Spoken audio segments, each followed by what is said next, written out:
दोस्तों आज हम बात करेंगे भगवान शिव को मिले सांप के बारे में है। किस कारण से गणेश जी का सिर काटा और महादेव को किस कारण से श्राप मिला था। भगवान शिव को महादेव के नाम से जाना जाता है क्योंकि ये सभी देवताओं में सबसे श्रेष्ठ माने जाते हैं। माना जाता है कि कोई भी देवता असुर या मनुष्य कष्ट में होता है तो भगवान शिव का स्मरण करके अपने दुखों का अंत करने को कहता है। लेकिन क्या आप जानते हैं भगवान शिव अपने भक्तों का कष्ट दूर करने के कारण एक बार श्राप भी भोगना पड़ा है। आइए जानते हैं भगवान शिव को मिले हुए श्राप की कहानी। पौराणिक कथा के अनुसार देवी पार्वती जब किसी कार्य के लिए एकांत चाहती थी तो कैलाश में उपस्थित भगवान शिव के सेवकों के द्वार पर खड़े करके अपने अंदर न आने का निर्देश देती थीं, लेकिन सेवक अपने प्रभु शिव को नहीं रोक सकते थे। इसलिए इस प्रकार उनकी आज्ञा का अवहेलना देखकर देवी पार्वती ने मिट्टी का एक द्वारपाल बनाया जो केवल उनके निर्देशों का पालन करे। लेकिन देवी पार्वती ने ममता में हृदय से कारण वो द्वारपाल एक शिशु जैसी प्रतीत होता था, इसलिए देवी पार्वती ने शिशु का नाम विनायक रखकर उसे अपना पुत्र मान लिया। जब पार्वती जी स्नान करने के लिए गईं तो विनायक द्वार पर खड़ा हो गया। पार्वती जी उसको कह के गईं कि किसी को अंदर न आने दें। अभी अभी धरती पर प्रकट हुआ विनायक किसी भी व्यक्ति से परिचित नहीं थे, जब भगवान शिव को भी नहीं जानते थे। इसलिए जब भगवान शिव देवी पार्वती से मिलने के लिए उनके कक्ष की तरफ आए तो विनायक ने उन्हें रोक दिया। बार बार आग्रह करने पर भी शिव को अंदर नहीं जाने दिया। यह देखकर भगवान शिव को इस अपरिचित बालक को देखकर बहुत क्रोध आया। उन्होंने बालक को हठ धार्मिकता के कारण अपना त्रिशूल चलाकर बालक के मस्तिष्क को काट दिया।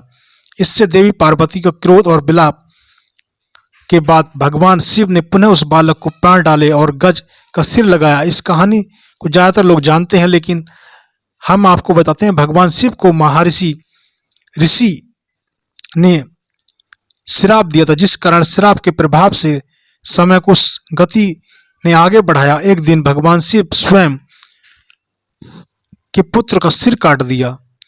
पुराणों के अनुसार महादेव को कश्यप ऋषि ने श्राप दिया था। महादेव को श्राप क्यों मिला था, आइए जानते हैं।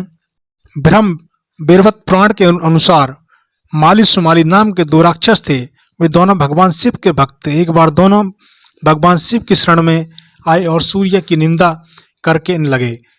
उन्होंने कहा कि अपनी राशि में सूर्य के नकारात्मक प्रभाव के कारण उन्हें शारीरिक कष्ट उठाना पड़ रहा है। सूर्य देव अगर चाहें तो उनके कष्ट को कम कर सकते हैं। उन्होंने भगवान शिव से सूर्यदेव को उन्हें कष्ट न देने के लिए कहा। भगवान शिव सूर्यदेव को समझाने के लिए पहुंचे, लेकिन सूर्यदेव ने कहा कि माली सुमाली शिव भक्त जरूर हैं, लेकिन वो क्रूर राक्षस हैं और उन्हें अपने कर्मों का दंड मिल रहा है। नियम के अनुसार सूर्य अपनी गति के अनुसार सभी राशियों में गोचर कर रहे थे, इसलिए उन्हें माली सुमाली पर विशेष कृपा नहीं कर सकते थे। सूर्यदेव के बाद अहंकार से भरे हुए थे। यह सुनकर भगवान शिव को बहुत क्रोध आया और उन्होंने सूर्यदेव पर त्रिशूल से प्रहार किया। प्रहार किया। कश्यप ऋषि ने दिया महादेव को श्राप। त्रिशूल से प्रहार के बाद सूर्यदेव का सिर कटकर गिर गया और उन्होंने प्राण त्यागते ही धरती अंदर में हो गई। यह देखकर ब्रह्मा के पोते सूर्यदेव के पिता कश्यप ऋषि बहुत दुखी हो गए।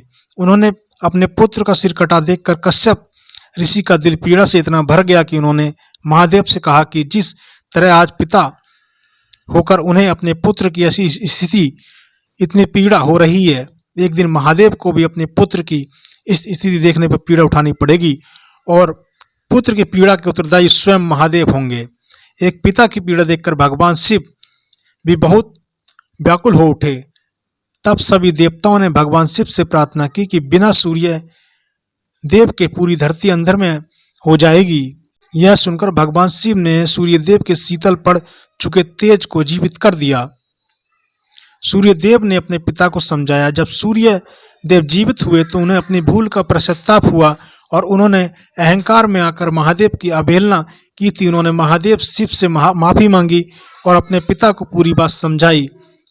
उन्होंने कहा कि उन्हें महादेव को ऐसा श्राप नहीं देना चाहिए था। अब वो अपने श्राप विनाश को कुछ कम करने का तोड़ बताएं। यह सुनकर कश्यप ऋषि ने कहा कि श्राप वापस तो नहीं लिया जा सकता, लेकिन महादेव ने जिस तरह सूर्यदेव को जीवित किया है वो अपने पुत्र को जीवित कर पाएंगे, और अलग अलग रूपों में की वजह से वह महादेव का पुत्र देवताओं के रूप में घर घर पूजा जाएगा। सूर्य के नकारात्मक प्रभाव से मुक्ति का द्वार। भगवान सूर्यदेव के माली सुमाली से कहा कि वे अपने बुरे कर्मों को त्याग कर अगर विधि विधान से साथ सूर्य देव और भगवान शिव की आराधना करेंगे तो उनके कष्टों को शीघ्र ही मुक्ति से पा सकेंगे। इस तरह माली सुमाली ने भगवान शिव के साथ सूर्य की स्तुति भी शुरू कर दी। दोस्तों, ये कहानी पौराणिक कथाओं के आधार पर है। अगर कहानी पसंद है तो धन्यवाद।